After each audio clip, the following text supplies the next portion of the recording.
There's nothing quite like sipping cold lemonade while floating in your own private pool, until a sun hat wearing, clipboard toting Karen blocks the sun like an eclipse of entitlement. I'd barely toweled off when she strutted up to my gate, lips pursed like a lemon slice.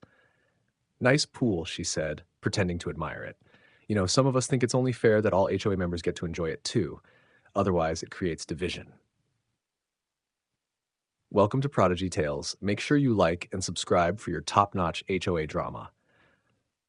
I blinked. I'm sorry, you want what now? Karen smiled, but the way villains do right before pressing a big red button. Your pool. It's the only one in the community. The board is considering a motion to require you to either open it up or shut it down entirely. It's about equity. We can't have some residents living like royalty while others sweat in their yards. Ah, yes. The classic HOA equity doctrine found somewhere between Fantasyland and pure nonsense. Unless the HOA is paying for my chlorine and utilities, I'm pretty sure you can't do that, I replied, still dripping. Karen just waved her clipboard. We'll see. You'll be getting a formal notice. And just like that, she was gone, probably off to terrorize someone else about the color of their mailbox. 2 days later, the letter arrived. It was written in Comic Sans, seriously, and demanded that I open my pool to the community within 30 days or face escalating consequences, including fines and possible structural disapproval review. I didn't know what that last part meant, but it sounded like a threat made up in a boardroom fueled by Chardonnay and self-importance. So I did what any pool-loving, legally savvy homeowner would do. I cracked open the HOA charter like it was the Da Vinci Code. I highlighted, tabbed, and read until my eyeballs felt chlorinated. And what I found? Oh, Karen was about to step in it. Deep. Turns out, not only was my pool fully approved during construction, but the HOA explicitly couldn't govern private recreational use unless it was funded by association dues. She wanted to play legal chicken?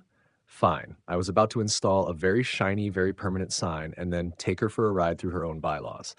Nothing gives you that warm, satisfying glow quite like finding legal proof that your least favorite tyrant is completely, undeniably wrong. It's better than the sun on pool water. Section 8.3.2 of the HOA Charter was my new best friend. It clearly stated that the HOA could not, under any circumstances, regulate private recreational structures unless those structures were built with HOA funding, which mine wasn't. I paid for every tile, every pipe, and every last drop of sparkling blue freedom. So I did what any rational person would do. I made a sign. Not some handwritten cardboard mess. No, no, no. This was a professional-grade aluminum plaque, polished, engraved, and bolted right to the fence beside my pool gate. It read, "Private property, not affiliated with HOA. Trespassers will be prosecuted. Security cameras active." Section 8.3.2 HOA Charter. Karen saw it 2 hours after it went up. She didn't even bother ringing the bell, just stood at the edge of my yard with a look like I'd just declared martial law. "You're being divisive," she snapped. "Nope," I said cheerfully. "Just being lawful. You should try it." She huffed and walked off in a storm of righteous fury. That was when I decided it wasn't enough to just win. I had to make it hurt. So I drafted a formal letter addressed to the HOA. Inside was a copy of the bylaw and an official application for shared access to private recreational facilities. I slapped a $50,000 non-refundable processing fee on it, along with a 3-page liability waiver, a notarized fitness certification form, and a release of all legal claims. I sent it certified mail. Karen signed for it herself. 2 days later, she sent another letter demanding I remove the sign and reconsider my elitist attitude. So I framed her letter, stuck it right next to the sign, and added a little laminated tag that said, "For educational purposes." Meanwhile, I started talking to my neighbors. Turns out, a whole lot of people weren't fans of Karen's clipboard reign. And that's when I discovered something delicious. Her HOA board seat was up for re-election in just 2 months. She came for my pool. Now I was coming for her throne. It turns out there's no better campaign fuel than Karen herself. The moment I started chatting with neighbors, the floodgates burst open, metaphorically, unfortunately. She fined me $100 for planting the wrong species of tulip. She banned my nephew's birthday bounce house because it was too joyful. She wrote me up because my American flag was an inch too low. I didn't need to smear her. Karen had already done the work. All I had to do was light the match. I met up with Mark, The quiet guy 3 houses down with the solar panels and immaculate hedges. Turns out he used to be on the board before Karen ousted him in a shady vote. He was still eligible to run. Run again, I said. He laughed. Against her? Exactly. She's overplayed her hand. People are ready. So we got to work, quietly. Mark didn't want drama, and I didn't want Karen catching wind too early. I designed flyers, helped him create a campaign website, and used my security footage of Karen screaming about pool access as, let's say, motivational media for a few trusted neighbors. Meanwhile, I hosted a poolside event, Private Property Appreciation Day. I invited every homeowner who Karen had harassed over their personal features. Jacuzzis, tool sheds, chicken coops, backyard saunas. We sipped drinks, swapped horror stories, and toasted to personal boundaries. Karen, of course, wasn't invited. She stood across the street, arms folded, watching us clink glasses like it was a celebration of her downfall. The next morning, I found her crouched near my fence with a phone, taking photos.